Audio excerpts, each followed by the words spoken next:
Welcome to the channel, ladies and gentlemen. This is Shimpimpin, and I am the Shimpimp.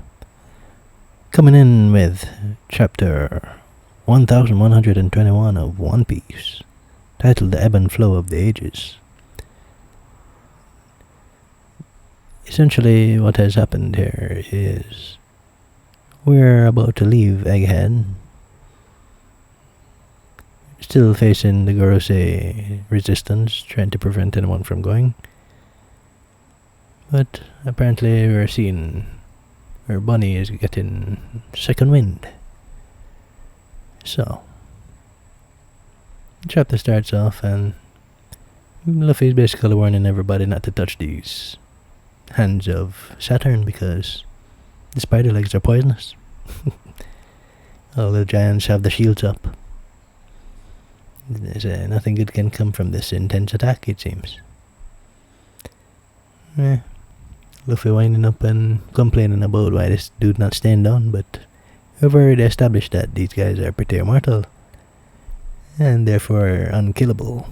As to why that is still a mystery. One of the many One Piece mysteries.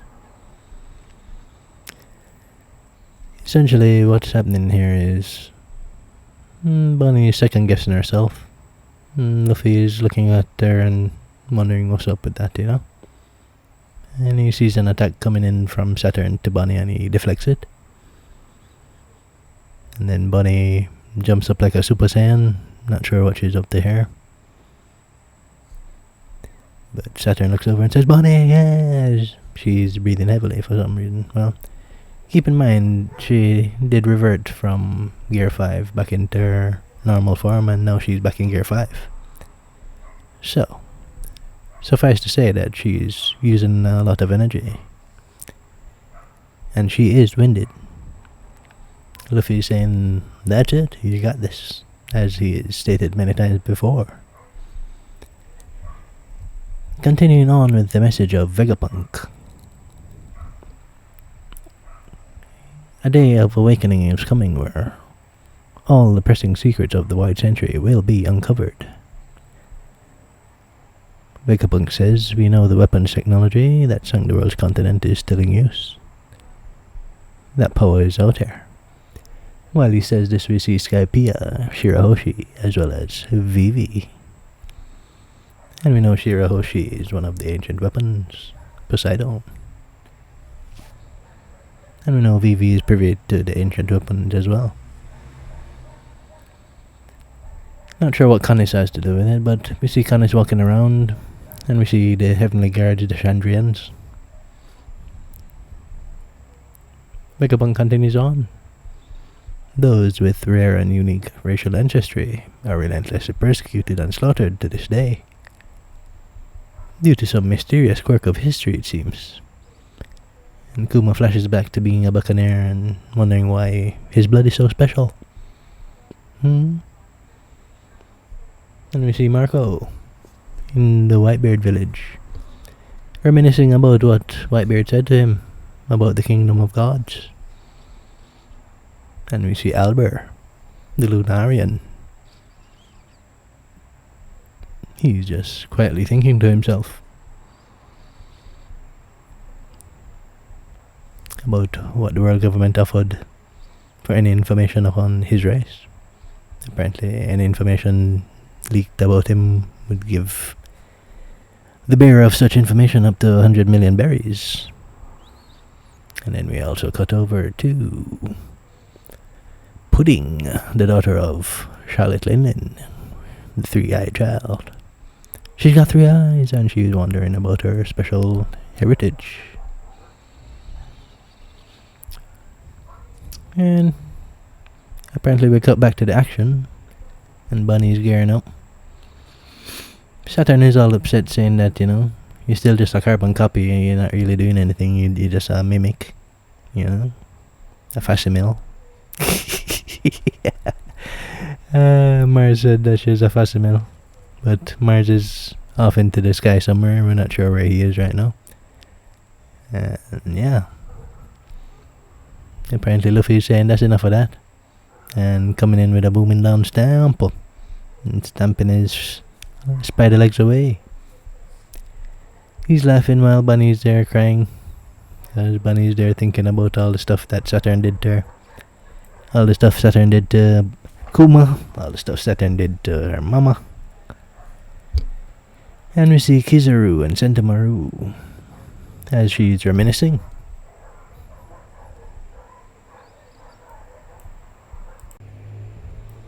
So from the flashback, Kuma is telling her real gods do exist and real heroes too. And we cut to a beautiful double-page spread, of which I think I'll show only 2, and that will do. All she ever wanted was to live in peace with her family. Being alone made her want to die, but she kept on going. Says she owes everything to her mommy and daddy, who were thankful that she was born, as she was blessed in many ways. She gears up for the Super Gear 5 punch, as Saturn refers to them as insects still. Luffy is backing her up. Cut to the other page where we see Iceberg Sun with Tilestone and his new secretary. There's someone beside Tilestone, but I can't make him out too well. Vegapunk continues that there will be a reckoning on this day. Those answers come. You must be on guard to protect yourselves, no matter what happens. He has faith in humanity's capacity for vision. He has faith in science. You have more faith than I do, but then again I do not live in the One Piece world. In which case I may have some faith in science, or in the world of Senku. I may have some faith in science there as well. But no! I can't say I have much faith in science myself, Vegapunk. But yes, he has faith in science. Roger died 25 years ago, and it's been 2 years since Whitebeard's death. A new age is heralded by the passing of old legends.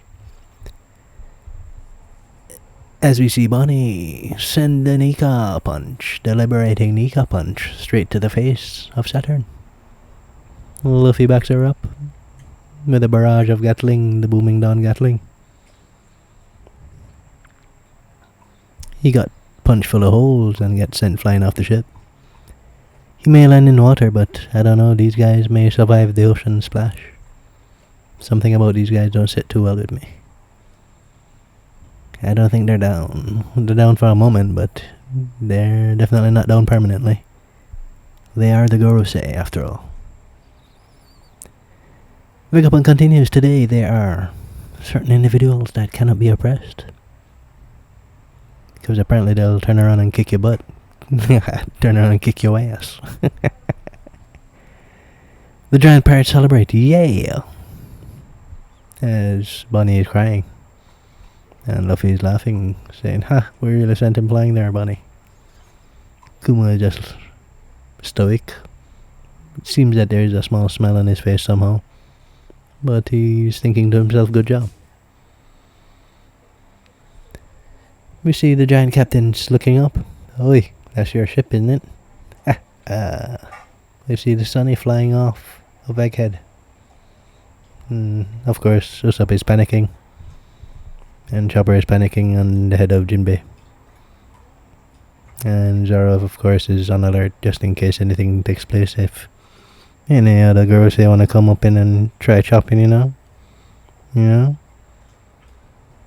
might have to worry about the horseman. The horse Gorosei with the blade. The Kitetsu. Nasjubro. Vegapunk continues that the closest to the truth. A coincidence, or did Roger set all this in motion? The flashback to Roger as he's stating his famous words. We see Shaki and Rayleigh, but Rayleigh's asleep, and Shaki's offering him a coat. Looks like over at Pirate Island they're celebrating as they like where this is going. We cut back to Hachinosu, and they're asking, where's Blackbeard? They can't wait much longer, whoever that is. And we see the red force of Shanks. Hey boss, you're drinking too much. Ah, shut up, I ain't drinking. I ain't drinking at all.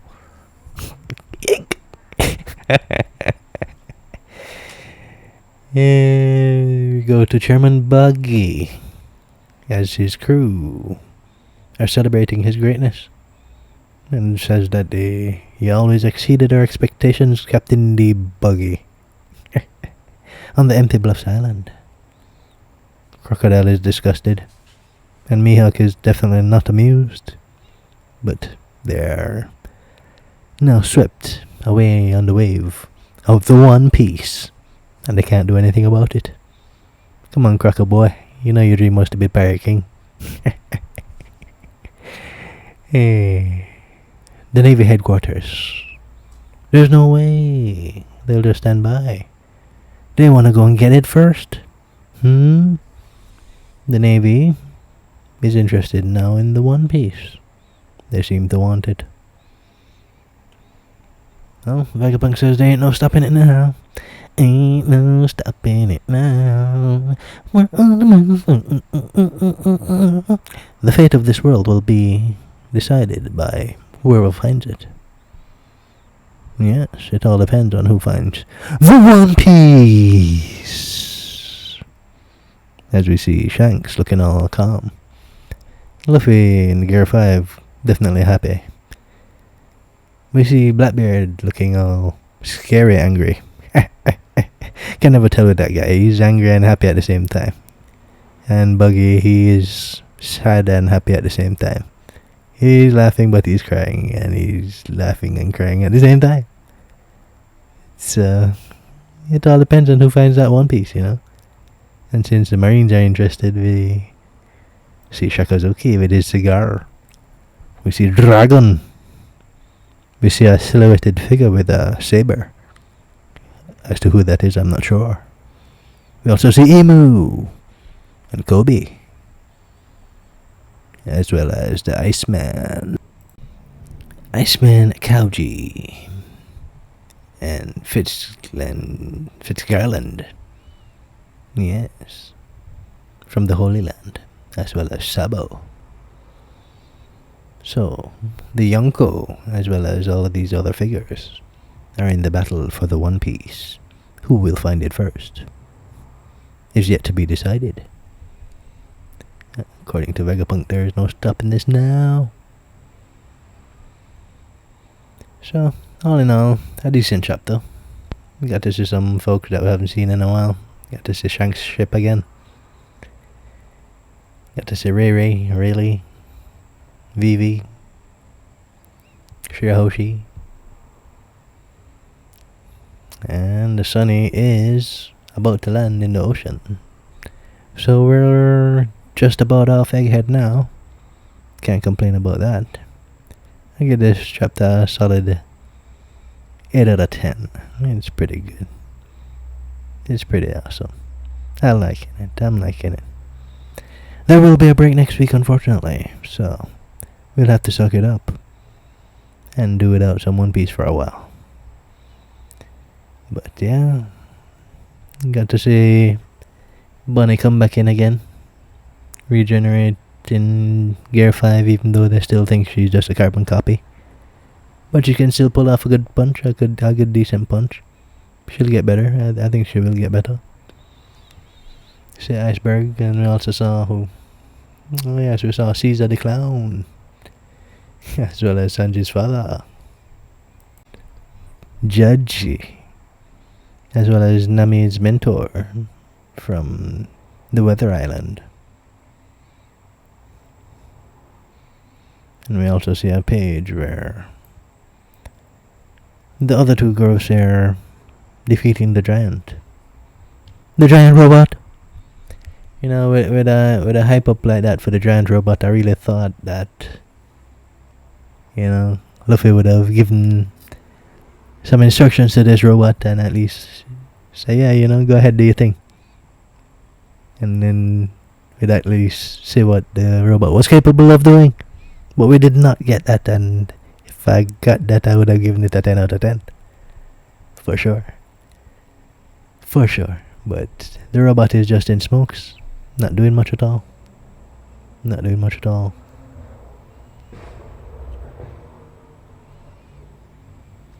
So, yeah, another backstory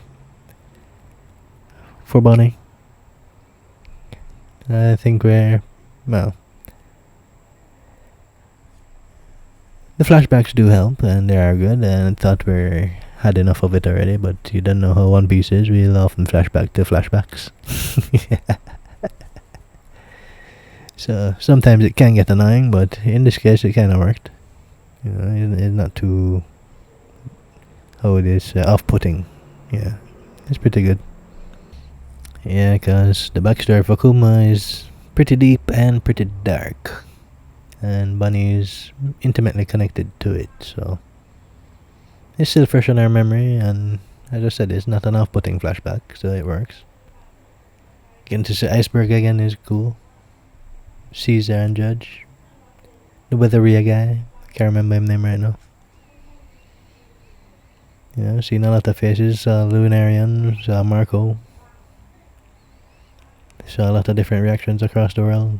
From random people we don't know, and Hachinosu, and well as a reaction from Shanks there. Not to mention Crocodile. You have to go and see that reaction look on Crocodile's face. It is just pretty funny to look at. Yeah, he's really disgusted. He's not amused, and neither is Mihawk.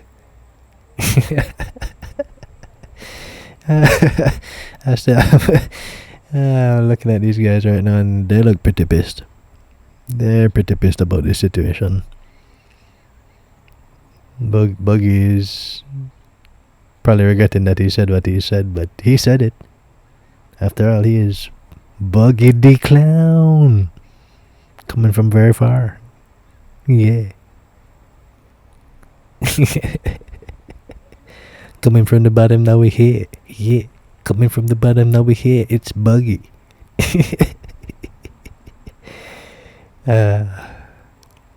And now all of a sudden the Navy is interested in a freaking One Piece. Imagine that.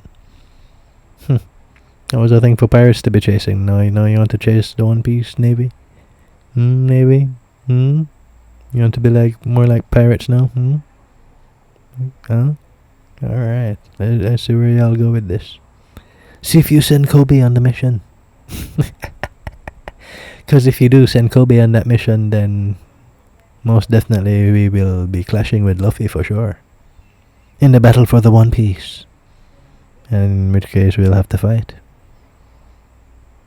And the battle between Kobe and Luffy is destined after all. And Kobe is stepping up pretty hard. Yeah. We saw him in action on Hachinosu. He ain't playing around. He got what it takes. Trained by Garp. So, yeah, all in all, I like the chapter. It could have been better with just one addition of the giant robot, but they didn't do it, so sadly I'm disappointed in that. But hey, what you gonna do? I still enjoyed seeing all of these faces, so yeah, I think I'll end it here. This is Shimpimpin, and I'm the Shimpimp. You Zibby. See you in the next one. If you like the content, leave a like, comment, and subscribe. Bless up yourself. You Zibby.